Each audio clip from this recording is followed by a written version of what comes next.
listening to Unscripted Moments, a podcast about propaganda. Welcome to the first episode of my mini-series on a catastrophic break with Consensus Reality, a record featuring Chris Hanna and friends. On this episode, Chris and I discuss the Patreon version of a speculative fiction originally performed by Propaganda on Potemkin City Limits. The personnel on the performance of this song include recording engineer Paul Yee, producer and guitar Murray Pulver, drummer Ryan Voth, bassist Dave Landreth, keyboardist Zach Antel, vocals by Chris Hanna, and a little bit of guitar by Chris, and a mix by Howard Redekop. Guests on this episode are guitarist Murray Pulver and engineer Paul Yee. Remember, there are 3 ways to enjoy this series. First, you can listen to each song individually with Chris and the guests. You can listen to a 1-hour version with just me and Chris with no guests. And you can listen to the full 4.5-hour jumbo edition that includes all of Chris's commentary and all guest interviews in the order of the record. I really hope you enjoy this first episode of this series. And without further delay, please enjoy my conversation with Chris about a speculative fiction. The battle of 1812 lives in our hearts.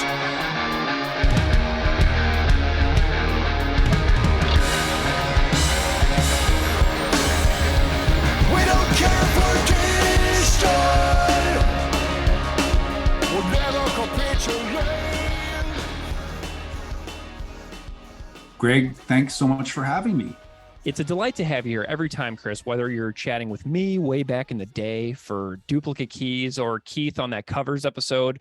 We are continuously thrilled with the band's, support and, encouragement that we keep this crazy experiment going that we've got over here. So it just means a lot that you're willing to spend some time with me post-tour to jump in here and chat with me about a catastrophic break with Consensus Reality. So welcome back from tour. Well, thanks so much. And the feeling is very mutual between us and you guys.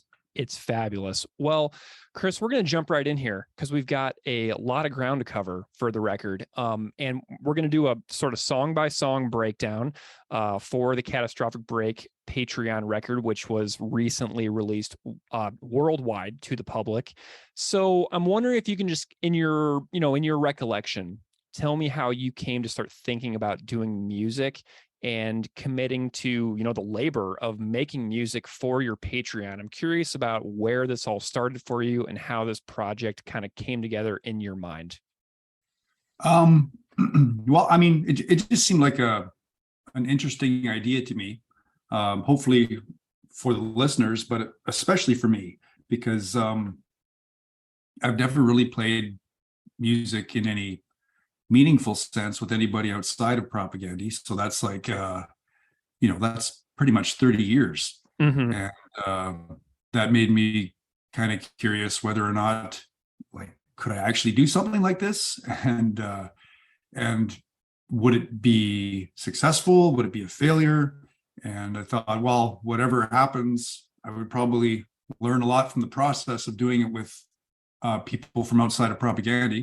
So I was intrigued by the possibility of it, and I think the possibility of failure on my own terms was really intriguing to me, because part of the motivation for the whole Patreon project in general initially, well, still, was the desire to do something with complete autonomy, where whether something I do succeeds or fails, it's just it's in my hands.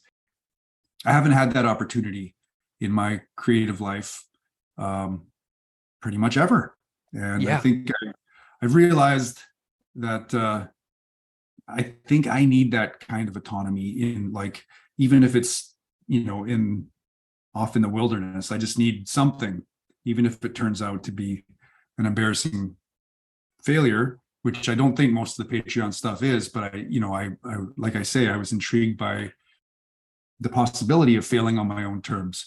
In propaganda, obviously, everybody chimes in on our. It's not like there's not autonomy in Propaganda. Like I think, especially Todd and I, as the prime songwriters, we try to give each other the chance to, even when we doubt the other guy's ideas. Right. I think we both try to let it happen, but there is a limit to it, and I think we both feel those limits every so often, because people are chiming in on our ideas, and even if verbally we're like, oh yeah, go ahead, try that. You know, there's body language, you know, that it's telling you, okay, they're not loving this, and that is it's not an infringement on people's autonomy, but it's just it's not the autonomy I was looking for. Like, I think I needed an outlet where I could be utterly autonomous with creative decisions, and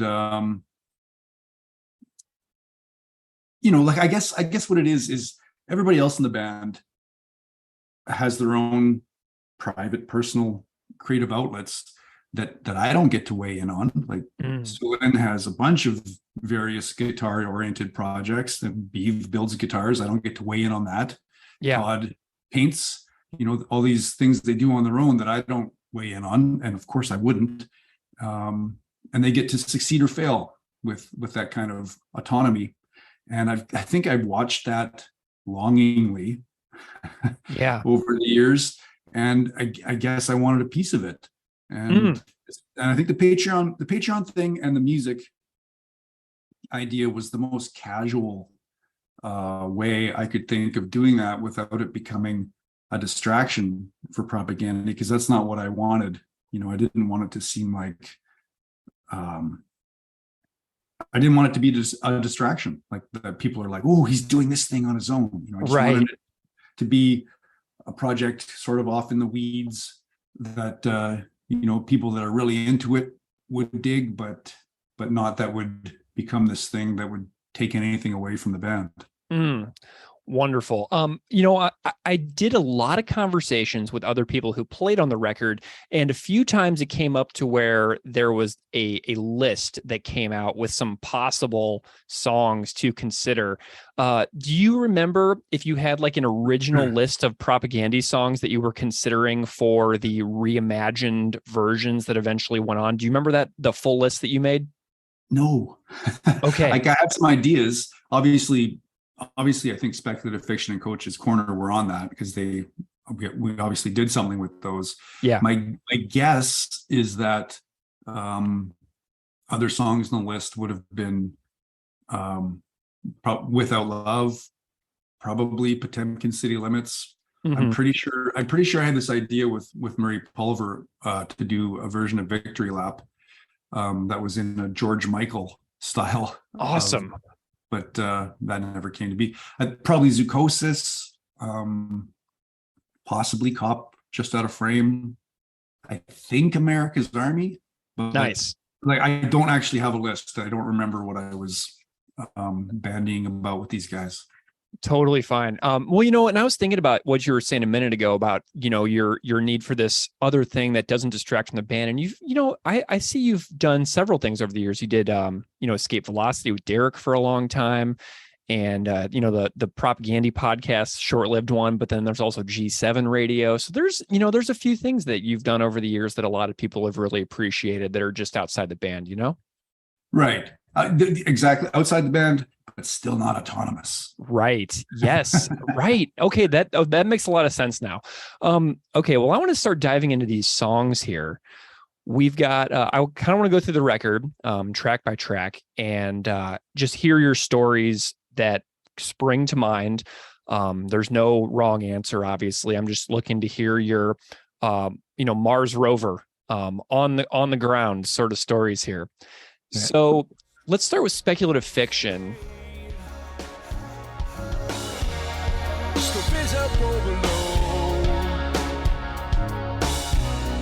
below the child remains, back to where I cannot wait.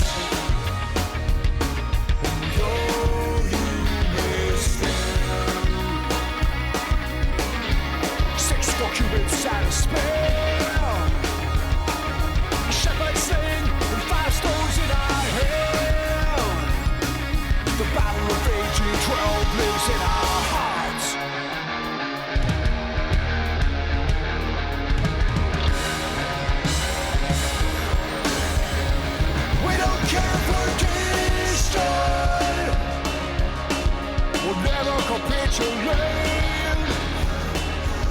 What was special about the reimagined process for this tune for you? What makes this one kind of special to you, like looking back on it?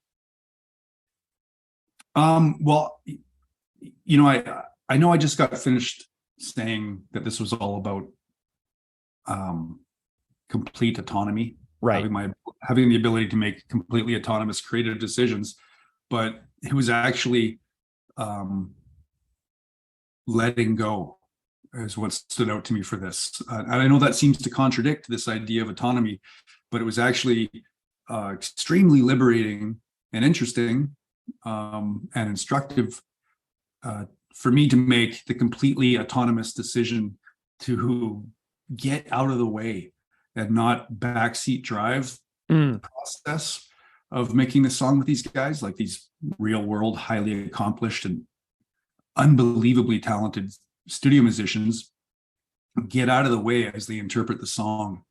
I guess in their own musical dialect. It was fucking fascinating to watch and hear it unfold in real time. Like half the time, you know, my jaw was on the floor at how fast things were coming together with these guys.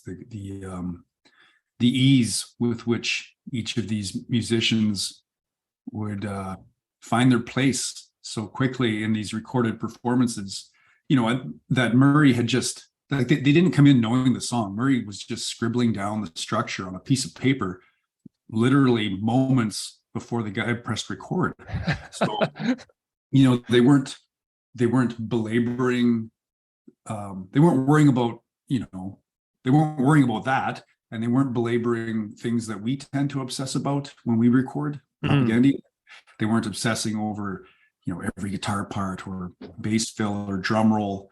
And like, they weren't even checking their tunings with a tuner between takes. It was like, to me, it was so different from how we roll in propaganda.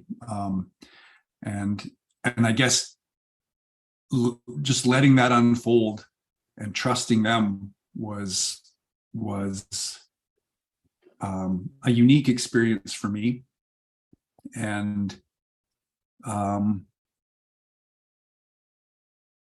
I guess that's just what was special about it, was just letting go. So I know that Murray was really instrumental in the arrangement process. Can you tell me about like working with Murray before the studio? Yeah, on this song, I don't know that we really did a lot of work before the studio on this song. I remember getting together with him with the Coach's Corner tune. Oh, okay. And we got to the studio and I was like, well, like, should I play these guys the song like from the record? And he's like, no, don't worry about it. You know, and he just was scribbling down the structure on paper for these guys and showing them the parts quickly. And I was feeling this anxiety about like, well, I think I should tell them here that this part should go like this. But I was resisting that impulse at the same time because I just didn't want to backseat drive it. I wanted to see what these guys would do with this music, and then, you know, whether or not it succeeded or failed was not as important as me letting go and watching the process. Yeah, like the memories that some of the interviews that we're about to hear share is that you were kind of like almost a super hands-off in the process, and that you seemed to be almost like surprised at how these studio session guys work in comparison to your own history in music. Does that make sense? Yeah, I was shocked. I was shocked and like kind of exhilarated. And probably to them, it was like they were probably bemused that every time Murray would show me an idea, I'd be like, that's fucking awesome. Like, yeah, literally every time. and he would just start laughing. Like I think he thought, are you serious? Like everything's a good idea, you know? But it literally was everything these guys would play. I was like, fuck, that's amazing. And which helped me let go, because then I could just trust that they were going to take it in some really cool direction. So, yeah, my appreciation for what they do was just like, it was enormous. So my last question before we hear from Murray Pulver and Paul Yee, who both worked on the track, Murray as guitar player and Paul as engineer, is what was the vocal process like for you, like when you got home? Because I know that you did vocals at your house, right? Yeah. I didn't want to do it. I didn't want to do it in front of those guys. Yeah. Tell me about this. I just did my usual thing. Like in propaganda, I also tend to do this. Like I will, if I have to, or if I feel like I need direction, I'll do it. I'll do the vocals with everybody at the studio and get input. But if I know what I want, I'll go home and do those parts. It saves the band some money. And it just gives me the kind of space I need to be feel a little more free and creative. And I think with this, especially because I felt like I was out of my depth with these guys, that I was just too sheepish to do it in front of them. So I went home and did them myself. And then I would send them to Murray and say, well, what do you think of this? What do you think of this? Are these vocal melodies good? Like, I wanted his input to see if he had anything different, and he would chime in, and it seemed to be coming together. Like I was able to pull off. I felt like I was able to keep up by just doing it on my own, not make it seem like I didn't seem as glaringly amateur as I thought I would. Doing it this way. So, because I remember there was one point in the studio where Murray was trying to get me to sing along while they were tracking. It was just like a nightmare to me. It was like one of the terrible dreams where, you're naked at school or something. Yeah. So I was glad he was up for, letting me investigate that stuff at home. Love it. Well, let's hear from Murray Pulver and Paul Yee, who are going to tell their stories now. So everybody will be back with Chris in just a little bit. Thank you so much to Murray Pulver and Paul Yee for participating in this. And now we're going to hear their tellings of speculative fiction. So let's throw to Murray and Paul.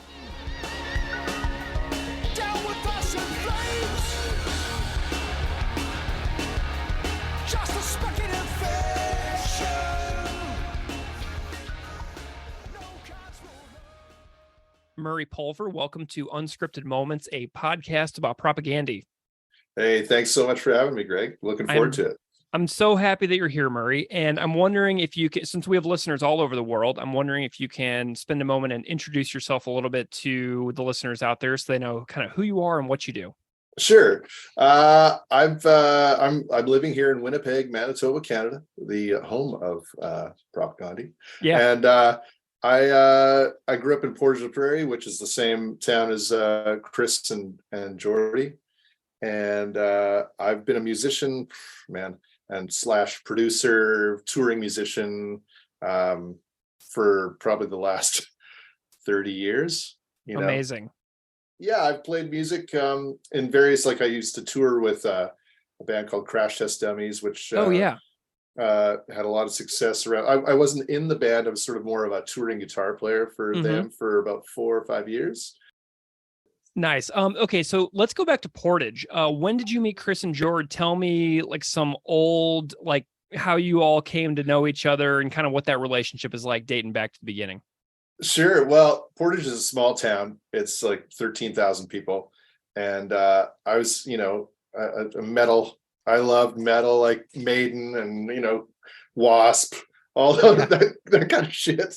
And I was just, jamming in the basement. And I had a couple of friends that I went to school with that loved jamming together, but we needed a kick-ass drummer. We were in junior high, grade 8. So kick-ass drummer, but then somebody said, you got to get Jordy Samoleski, you should come over and jam. And so I'd never met Jord before. He came over and he knew a couple of the other guys. And so we started jamming, what was there? The Trooper by Iron Maiden. And And yeah, it was just like, holy shit, this guy he can play all those fills and stuff. Like, we actually sound good now all of a sudden. And so and then Jordan and I, we would jam, all these metal tunes, and my dad, he was always listening and thought, these kids are pretty talented. But he was this guy from Berlin, and came down with this big thick German accent, said, you guys are really talented, but you'll never get anywhere playing this music. So he gave us this songbook of that he used to play in a band. My dad played in a band, and they played like 50s, 60s, 70s, and polkas and all this crazy music. And he said, if you guys learn all these tunes, I'll get you gigs. And so he got us playing like weddings and all these crazy gigs around Portage. Yeah, so we'd always jam metal, and then we'd go out on the weekend and play and make $150 each. Like, we just couldn't believe it. What are we doing? So it was kind of cool. Our part-time job as kids was playing music on the weekends, which was wild. And so then George, like, he became friends. He went to a different high school than I did as we grew up. And he hung out with this kid, Chris Hanna. Yeah. And they invited me to come down to George's basement and just jam out. Like, we were playing like Dayglow Abortions tunes and like just heavy stuff. Man, that's great. Yeah, it was pretty cool. And I was just like, man, these guys are really good at this shit. I don't know if I can keep up. I was more into, like, I hate to say it, but hair metal and shit like that as a kid, And so it was kind of, we'd go into Winnipeg, like take the bus into the city and go to record stores. And, I have fond memories of hanging out with those guys and picking up, they'd be into like Celtic Frost and like COC. And I'd be like, oh man, these guys they're serious. I'd go home with some AC/DC record or something, but so I could see that they had a vision, and they were just like, even at that young age, they were like 15 or something. And, I remember George, he hid his, he got up, shaved his head and got this mohawk and hid it from his parents because it just looked like it was long hair. And then one time they came to, we had this band, it was called Spectrum. That was our sort of, a gigging band, that we play around, and we play at this, like, in Canada we have this thing called the Legion. It's for veterans, and they have music on the weekends. So they had a Halloween party, and George came like full on mohawk, and his parents came down, and they were just like, holy shit, what's going on? That's dedication to a costume. But that actually, he would go to school every day like that after his parents went to work, and he'd do the hair up and then come back and just like shower it down. It's so funny. But so anyway, those guys kept jamming a ton together, and I'd play with Jordan in a different situation. But I was like, man, these guys are dedicated to this music. And Chris really seemed to have a really, he could shred like crazy already then, and yeah. I was just like, these guys are going somewhere with this. And so, it was, I just took a different musical path than they did. And, I just was like, holy shit, how are they ever going to survive? But, with that kind of dedication and how talented they were, I mean, it was kind of cool to see where it could go, Man, Murray, I'm like envisioning an alternate timeline where you're like the bassist in Propaganda. You know what I mean? It's kind of funny. It's like, because they put out How to Clean Everything. And I'd be teaching guitar students how to play these tunes. Yeah. And it was like, holy shit, I guess the guys are doing pretty good, because Nice. he kind of lost touch they went to university and stuff. And I went to music school, and, so it was just kind of lost touch a little bit. But yeah, it's so funny because I went to teaching guitar right after music school, and I'd be teaching all these kids how to play prop tunes, which was hilarious. Nice. Yeah. So, years go by, Propaganda has their music career, you have your music career, and then you wind up on these tunes on Chris Hanna's Patreon project for his Patreon, A Catastrophic Break with Consensus Reality. How did the initial contact with Chris come about for getting involved in these couple of songs? You know what? I went to my nephew's soccer game and saw Chris there. I lived in the same neighborhood as Chris, and I'd often sort of see him. He'd be walking his kids home or whatever. I'm just a little, hey, how's it going, Chris? Blah blah blah. Yeah. And but I saw him at his kid's soccer game, and we just started talking. And he was like, "Yeah, I've got this idea. I want to kind of reimagine some of my songs, and I know you do lots of production and stuff. We just hadn't talked in forever." Sure. And he said, "It might be kind of cool to re-envision these with you, see where it goes." He kind of almost painted this picture like, I want to do prop songs, but where the fans can actually play them at a barbecue with their family. And not, you know what I mean? Almost like, hey, I could throw some tunes on and I'm not going to offend anybody. Okay. So with just with just how the how heavy the music was. He just wanted to be, that sounded it was like kind of a funny statement vision, but that's kind of what it was in a nutshell. Before we get into the songs themselves, I'm wondering, were there like rehearsals? Did you like rehearse as a band? Like how did this all come together as far as like putting it together and then like finding everybody to be involved? Because there's several people that are on these too. Yeah. Well, it's kind of funny. Chris he sent me about 10 songs that he thought maybe could suit a different, arrangement or whatever, just a revision of it. I listened to all the tunes and I was like, holy shit, like, I don't know how this is going to go down. And he was super open to just let me try shit and see what sticks. And so the first one I brought him was Dear Coach's Corner. And what's kind of funny is I was like, holy shit, like, how am I going to, maybe he was really thinking this acoustic sort of vibe or something very 80s, like for speculative fiction. It was just, he wanted this kind of like, 80s pop, some of our guilty pleasures things that some of his fans wouldn't expect. But for Dear Coach's Corner, I think I listened first to a cover by what's her name? Jen Fiorentino. Yeah. So I checked it out and I kind of learned her version. And then I really kind of just reworked it a bit and sort of with the vision I had for it. And Chris is just wide open. He's just like, hey man, whatever you want to do. And so I got together with him just in his living room a couple times, just kind of went over arrangement stuff, just he and I, and talked about things, made a couple little alterations or changes to what I sort of envisioned. And then I hired this guy, Ryan Voth, on drums and David Landreth on bass, who are a great rhythm section together. And they can sort of, go on the fly. They can sort of be very creative. So we didn't rehearse at all. We went into the studio and we recorded both those tunes that afternoon. Okay, so you are far more instrumental then in the arrangement of these reworked tunes than I knew. So, So it seems like Chris gave you the propaganda versions and you almost had like a carte blanche approach to doing the reworking yourself. Is that true? Totally, yeah.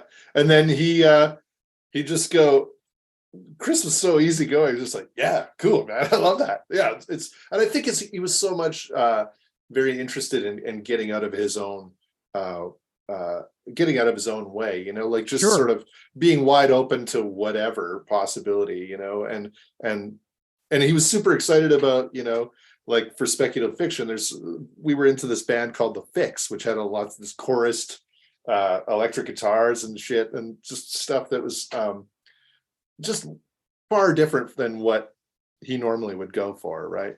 Amazing. And, I love that egolessness as well. Be like, hey, I wrote this song, but it's like I'm letting somebody else have control. It's really cool. It's amazing. And like that doesn't happen every day, that's for sure. He was I think he was just kind of curious to see where it would go. And I was always like, happy that he liked where it was going, and B, just kind of thrilled to be doing it with him because it was a fun sort of collab that one wouldn't really normally expect. Like even in the Winnipeg circles, like we don't have anything to do with each other musically in circles here. But we had this commonality of, you know, jamming in the basement when we were young and being from the same small town. And you know, and I guess he'd sort of followed what I'd been doing, and I clearly had followed what he had been doing. And so, yeah, just it was really fun just to sort of rethink it completely. And just to, like you say, carte blanche, it was like, he had no preconceived notions of what it should be.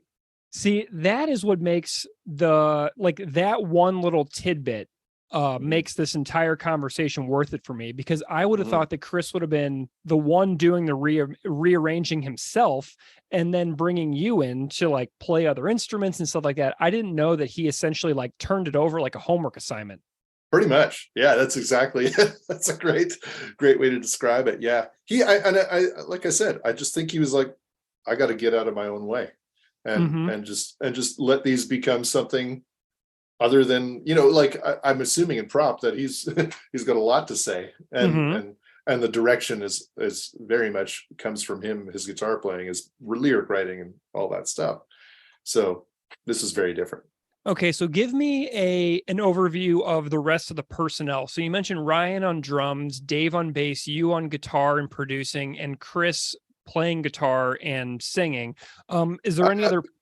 Chris only played guitar, all the heavy bit on Speculative Fiction. Okay, I played all the guitars, yeah, and both acoustic. I played some dobro. I played all the electric guitars, and then we had keyboards on Speculative Fiction by a guy named Zach Antel. Okay, and then that was it. And then the mix was done we recorded it at Paul Yee's place, a place called Stereo Bus. And like I said, we really kind of did it over a day, you know, all those guitars and maybe we did another day of overdubs possibly. And then Chris recorded the vocals on it at home. He felt more comfortable just because these were quite reimagined. He had to approach them a little differently vocally. So I don't think he wanted me to have to sit through that, but I would have gladly. Like, it's so great. But yeah, so he did those at home and then just sent them to me. Okay. So and then I sang backgrounds and all that stuff. Nice. Was Chris there when the rest of the band and all of you guys were laying down your tracks with Paul? Oh yeah. Yeah, for sure. He was just kind of like a kid in a candy store because he'd never really done it like that as it's more of a session musician kind of thing, rather than a band coming in and totally laying it down because they've rehearsed for, weeks and weeks. This is very much like fly by the seat of our pants, kind of like, okay, well, what about this? And both those guys, Ryan and Dave, were fans of the band and fans of Propaganda, and also were very excited because it was also carte blanche for them. I was like, guys, this is what I hear. Take it from there. So, there's some very cool bass playing on Speculative Fiction. It's just great playing. And Chris was just like wide open to it. He's like, I can't believe this shit's happening in front of my eyes. Like, it's just a different world because these guys come from a very improv kind of based scene, and Chris is very structured. Yeah. So for him to see this shit going down in front of his eyes, he was just like, what's going on? And excited, I think. So I'm going to dive into a couple of the songs specifically, but before we get into the two tunes that you did do you remember any of the songs that you didn't do, the other 8 that were under consideration? Can you recall those at all by any chance? Man, yeah. Geez, seems like so long ago. It's been a long time. It's probably 4 years ago at this point. Yeah. Temkin City Limits. Sweet. Okay. Was one. Most of them I just felt like I couldn't really tackle, to be honest. I just felt like shit. And you know what? To be fair, I kind of went with gut instinct. Like, and I actually watched a lot of Jen's covers because she does a lot of them. And so many. And it kind of really helped me sort of decide on these two. Yeah. Just because it was like, well, I can sort of hear where it could go and just, kind of imagine things. And so she was kind of instrumental in having me figure out what what to sort of do. Well, and Jen has the connection to Jen on this podcast that she was our guest on episode 16. Okay. So Jen's been on the podcast. And then when Propaganda played in the Southern Ontario tour in May 2022, just a few months back, I actually got to meet Jen in Toronto, like face to face. So that was really cool. So, Jen's been here and I finally got to meet her in person, and her covers are spectacular. She's done wicked more than a full length's worth of Propaganda covers just on her YouTube. And the latest one she did for Bringer of Greater Things was so wonderful. And I watched it so many times. Like, so she's still at it and they're still spectacular. Cool. So I have to check it out. Yeah. Cause honestly, if she hears this, she was kind of instrumental in me figuring out what to do. I love that. Okay. So what are your thoughts on Speculative Fiction, the original Propaganda tune? Amazing. I mean, as you know, like I don't know if there's more a band that's more intent and intense than that band, and just lyrically, just brilliant stuff. Mm-hmm. And actually, for me, I like, because I've never been a lyric person. Kind of funny. I've just always been focused on melodies and music. Yeah. When you actually dive into the lyrics, I don't profess to know what actually Chris is talking about. I have ideas, but sure. But just like the way he puts it together, and even his phrasing and stuff, I was really kind of thrown by it, but also really intrigued by it. And so, I had this idea of kind of what it was about, and then it was just like we had talked musically about some 80s bands that his friends probably didn't know that he liked, but guilty pleasures, so, like the Fix, or like just bands that had just kind of more clean guitar sounds and mm-hmm. and just and really interesting arrangements and just a cool pop sensibility, but we're a little bit left of where mainstream pop was. So a lot of British bands and stuff we kind of liked, British pop bands, and then it was, but that's only like a bit of a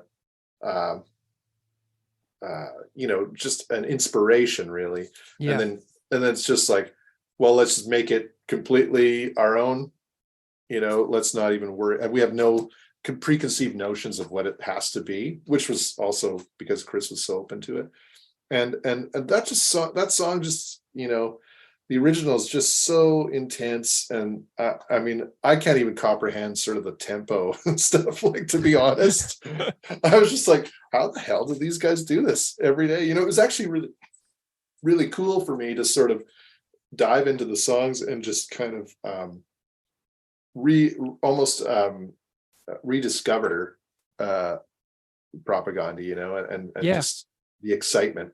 And I can see why their fans are just so dedicated and not rabid, but maybe that's a good word to describe them too. But and I don't know if you picked up on this, but since the revised vocal melody in the chorus of the song, Chris has kept that in the live Propaganda version. So no way. So like the way he sings the chorus on the reworked version, he's now doing it live. And I think it might be a little easier on his vocal endurance for playing, sure, multiple shows in a row, but it's also got almost like a more melodic hook sensibility. And right. Strewn along the coast, and I just love that how engaging that hook is, and how musical and melodic it is, but it's also like something that is easier to pin down in a live setting when you're like on the road with a band. Oh yeah, for sure. And that's actually funny. Like that was a thing that he had talked about. He's like, as we're aging gracefully, he said, like, he envisioned this sort of becoming a thing where it's like, I don't have to sing over blazing guitars and just like crazy volumes, and I could sing a little differently and maybe try and get into a new place of comfort performing. Mm-hmm. I mean, I don't know if that, I don't think that happened really in the sense that, you know, he's got this whole reimagined bunch of albums where he can just take them out and play coffee houses, you know, but it's like, it definitely, maybe he found some things that are maybe a little more comfortable and finding his zone a little bit, you know? Yeah. And that's really cool to hear though. Cause basically it's probably because I didn't know the song well enough and I sang the melody to him a little shitty or wrong. And he may have interpreted it, you know, and made it his own. Well, I went to Winnipeg for those shows last October over Thanksgiving weekend. Oh yeah. And so they opened up with Speculative Fiction and he did the revised vocal chorus. And I was like, oh, that's awesome. Because he did it the first night. And I was like, yes. Oh, and amazing. It just made me so happy that he came right out of the gate with it. So that was just really cool. That is awesome. I wish I was sick that whole time. I couldn't go. Oh, bummer. Do you have any like favorite things about like recording your parts that you remember that might like any like little Easter egg memories from Speculative Fiction specifically that might enhance the listener's appreciation for this particular tune when they're listening back on streaming apps? Sure. Yeah. I mean, I had this crazy little guitar pedal that it's called a multi-wave distortion.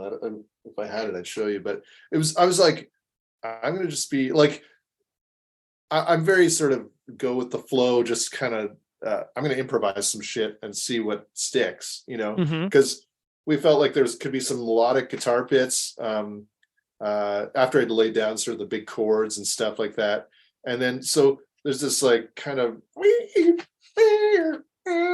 like those kind of sounds and they're just, yeah, exactly. Wow. You know it, man. Yeah. I was listening to it like 20 minutes ago.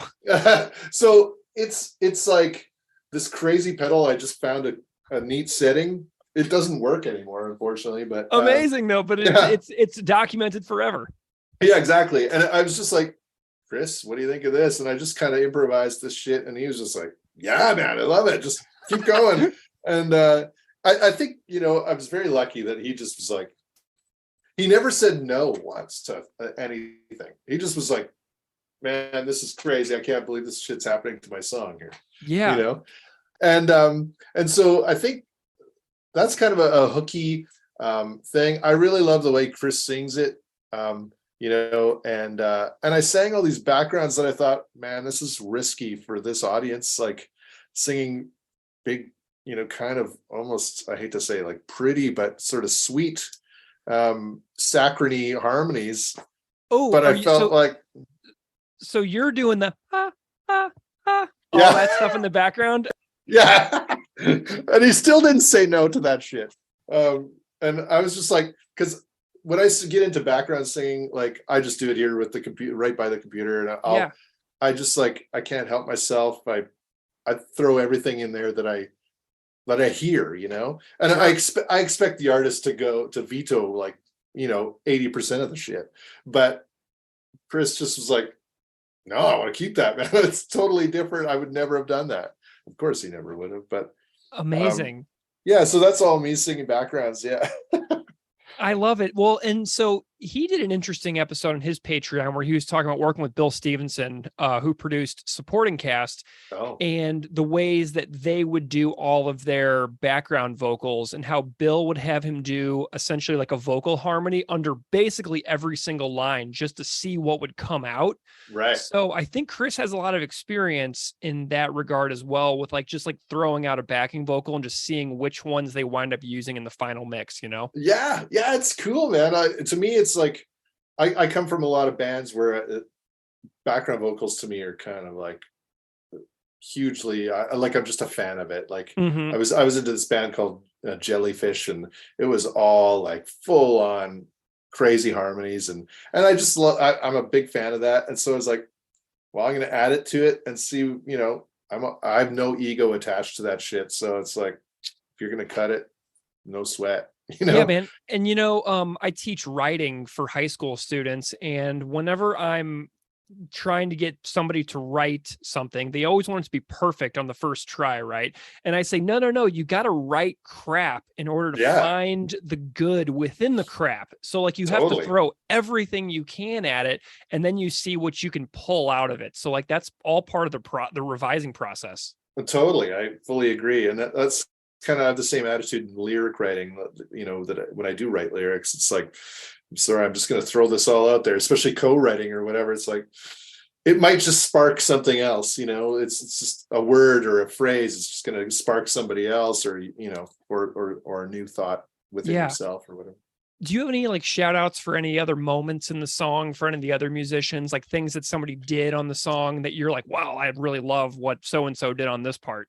Yeah. Like, I mean, everybody played amazing. I think if you really listen to the bass stuff, like dubo, like what Dave Landreth played instantly, that was his first instinct. Like that's maybe second or third take of the song, and it's just like there's a lot of space in the bass playing, and I just think it's super cool and hooky, and it really helped drive it. Like I remember playing these chords for the guys, like this is how it's going to go, and I think it could be wide open to whatever you hear underneath that, like. And I really, I think it surprised us all was when we first heard it, and I think Chris really jumped on it too. It was like, this is man, it's so, I don't know how many summers ago that was that we recorded it. So some of it's blurry, forgive me, but because I listened to it again this morning and I was like, holy shit, there's some pretty cool playing on it. I'm just curious how prop fans take it, you know, like it's, because it's so different from the originals, you know? Yeah, you know, and I love the fact that these songs almost get a brand new life, because when they came out on Patreon, there would be like 1,000 people that would have access to it, which is a lot, but then you put it on Apple Music or Spotify, and then all of a sudden it's available to everyone who has those services around the world. And you think about how many people are like into propaganda, and you see it like posted online. Oh, Chris Hanna has this new covers and reworked things that comes out, and it just ignites a second life into these songs that are now at this point like 3-4 years old. So I mean, it's really cool to get it back out there and to be able to emphasize it. Oh, for sure. Paul Yee, welcome to Unscripted Moments, a podcast about propaganda. Hey, man. How's it going? Excellent. Thank you very much, Paul. How is your Winnipeg late September treating you? Treating me great. The weather is still hanging on. It's nice. And, still getting some motorcycling in, which is great. And, lots of music. Just working in the studio. Wonderful. Well, I was just talking to somebody else from this project, Darren Acorn, who also was on a long motorcycle trip across Canada just a few weeks back. So it's glad to see that there's a little bit of crossover with the little hobbies with the folks coming on the show. It's pretty sweet, man. Do you want to just go ahead and introduce yourself a little bit to the audience listening out there, so they kind of know who you are and what you do? Okay. My name's Paul Yee. I am a musician first and foremost. I play a lot of different instruments, but I mostly play bass in bands and on records. But I'm also a recording engineer. I own Stereo Bus Recording in Winnipeg. We make a lot of records here. Lots of good music, like drums and guitar music. What is your connection like with propaganda? Like, kind of when did they come into your life? How did you become aware of them? Like, and anything that springs to mind about your story in relation to this band? Okay, well, I was born in the 70s. So fast forward from there to 1993, and How to Clean Everything happened. And okay, so for a high school kid in the early 90s, man, like that, I don't really have words for it. It was like that record was like our anthem for everything. Like I wore it out. So I don't even really remember the first time I heard the band, though. I tried to think about that, and I can't come up with who hit me to that shit. But man, it changed everything. I mean, I guess I was already listening to a lot of bands that were very similar. But the fact that the sound of that record was so good, so much better than what everything else I was hearing, and that they were local. It just blew my mind, and they literally became some of my favorite songs to listen to through everything. I mean, they were funny, they were aggressive, they had a good message, like a serious message. It wasn't just shitty lyrics that mean nothing. You could actually deep dive the songs and find some meaning and truth in there, which is kind of a bonus when you love the music, right? Yeah. I mean, yeah, that's what we do here. We go as deep as we possibly can onto the entire discography. And I know exactly what you mean. I spent the last 2.5 years of my life completely obsessed with that exact mission. Yeah.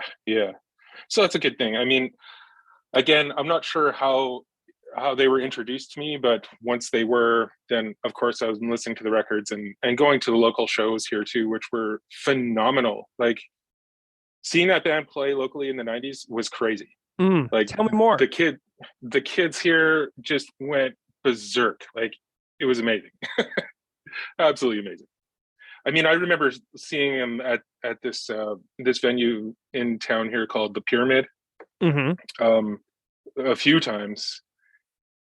I don't know what it is about the shows that would stick out, and they all kind of run into one another. But I saw the band a couple of years ago in town, and it was just probably the best show I've seen in a long time. And I had not seen them play in probably 15 years. Wow.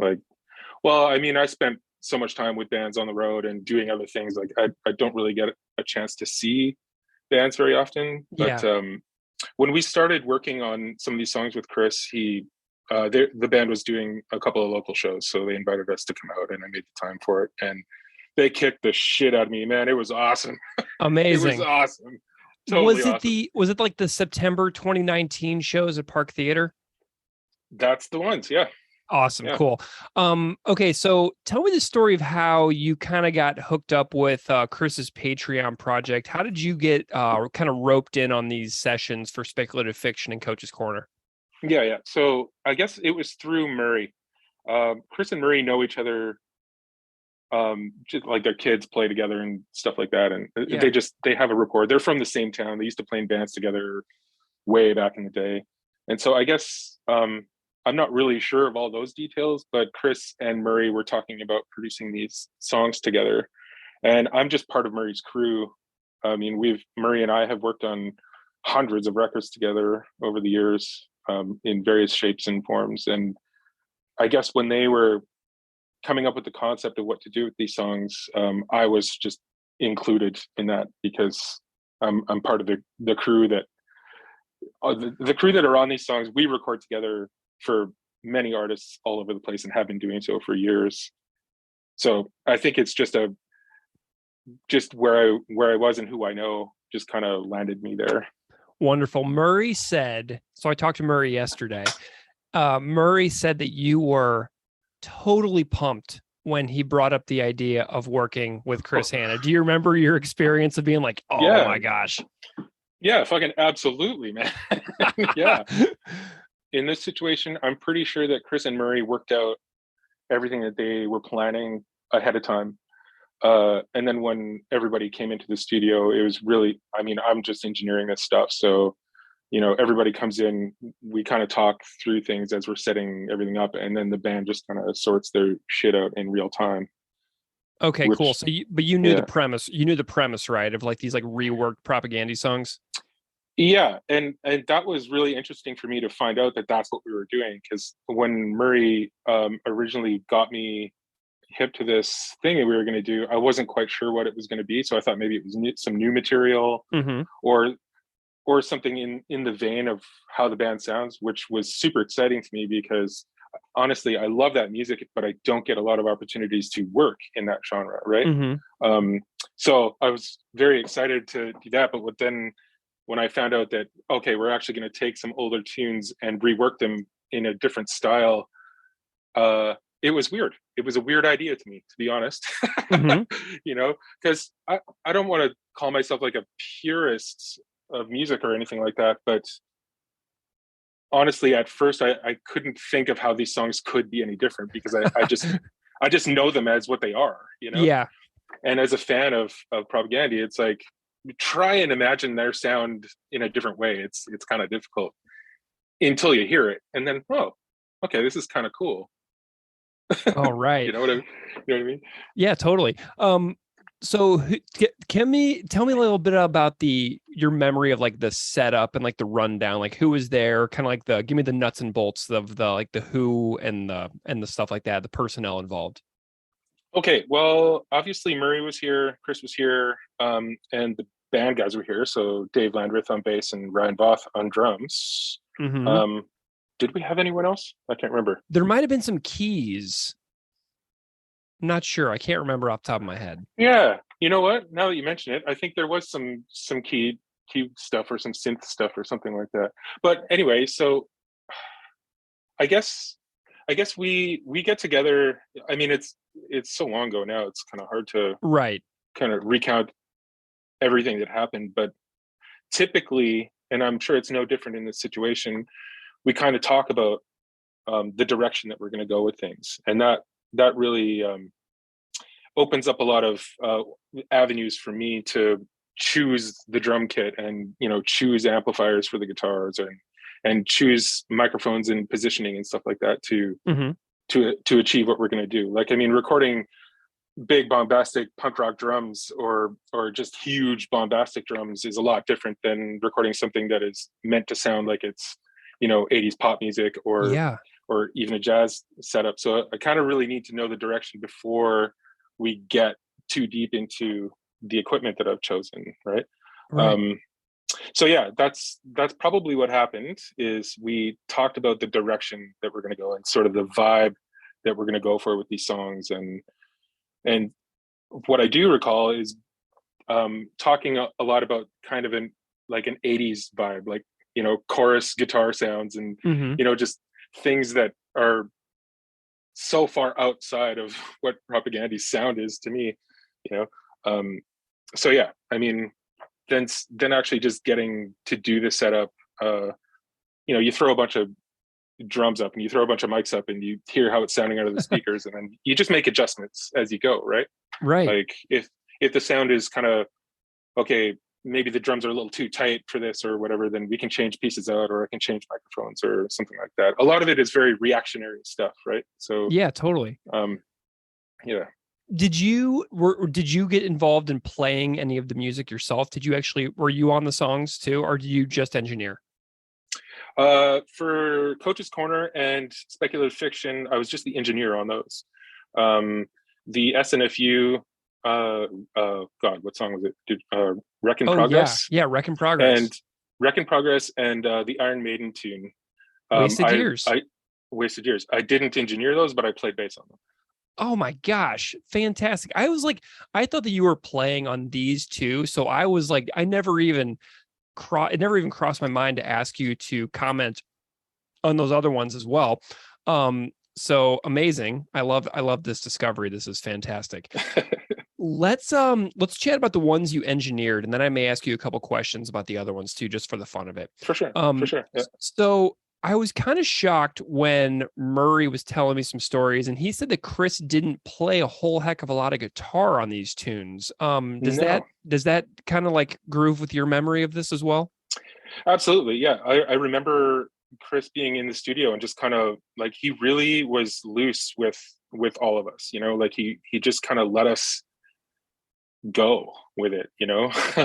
Amazing. I mean, it's not like he didn't have suggestions or ideas or anything like that. He definitely did, but he wasn't like a taskmaster, and he wasn't micromanaging every detail of how people were playing or what they were playing. He was just kind of watching. And honestly, like I got the feeling that Chris might not be used to seeing how session players work in a studio, you know.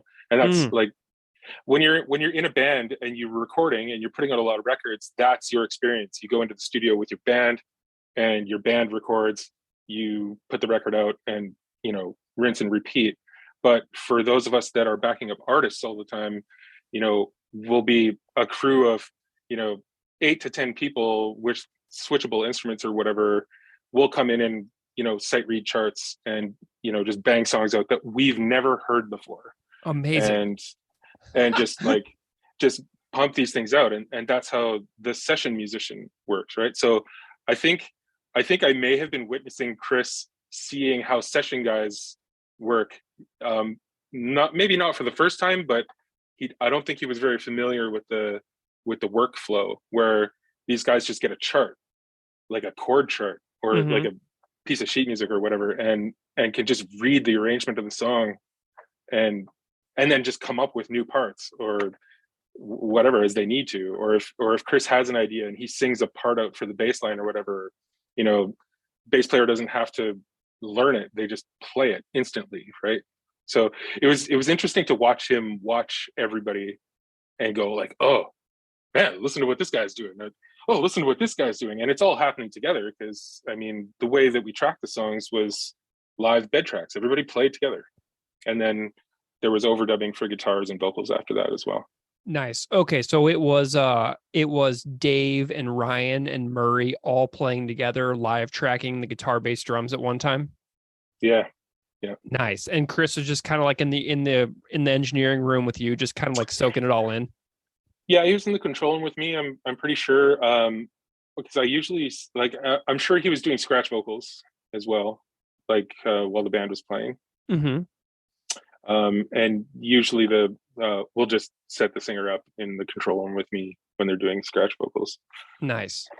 Yeah. Well, let's get into a couple of the particular songs here. So tell me the story of kind of some details that you remember about Speculative Fiction specifically. Kind of what do you remember about the performance of that particular tune while it was going down?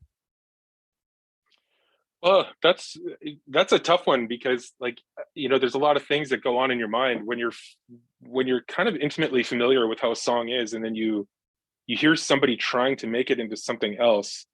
I really felt like I had to fight the urge to say, no, this is wrong. Do you know what I mean? Yeah, absolutely. Yeah. But then, when you do this kind of work for a living, you get pretty good at removing yourself from your own opinion and your own taste. And you can just kind of let things happen and then see the good in it all. But yeah, I do remember feeling like this is really weird. I'm not sure why this is happening. Yeah. But it's good. You know what I mean? It's, yeah. So cause I know the source material and I hear what we're trying to do with it. And it's so drastically different than where it was. It gives me kind of a funny feeling, but then I try to imagine, okay, I've never heard the song before and I'm hearing it for the first time and I don't know what Propaganda is. And I'm just hearing the song for what it is. I had to go to that headspace quite a bit while we were recording it so that I could feel like this is amazing. This is fresh. This is great. It did take a little bit of letting go of what the original song was, because the original song, it hits quite a bit harder. You know that, right? Oh yeah. It's an amazing song. It's one of the all-time most recognizable and greatest Propaganda songs that exist. I think that's a pretty standard opinion for the fans. So to hear a completely different version of it is, like you said, it's definitely a process for fans who feel very strongly about it. And I don't know if you kind of picked up on this, but I was talking about this a little bit with Murray, where Chris has adapted some of the vocal melodies that he did in the reworked version and kept them in the new live version because it's a little bit easier, I think, on the voice when you're on tour and stuff. Yeah. So some of the chorus stuff he's actually retained in the Propaganda version, which is pretty interesting. Oh, that's cool. Yeah. So did you like the fact that they kept that kind of heavy guitar stuff, since you're such a fan of the original? Did you like that they kept that kind of heavy guitar riff in the middle of it? Yeah, absolutely. Yeah, for sure. Did Chris play that heavy guitar riff in the parts? Did he play guitar at all on this song? Do you remember? I'm pretty sure that the heavy guitars are Chris. Okay, cool. Did he do that in the studio or did he do that at his house? I know he did some recording later on and these at his house. That probably would have been a home overdub. Okay, cool. So Chris was basically just kind of there hanging out with you. Yeah.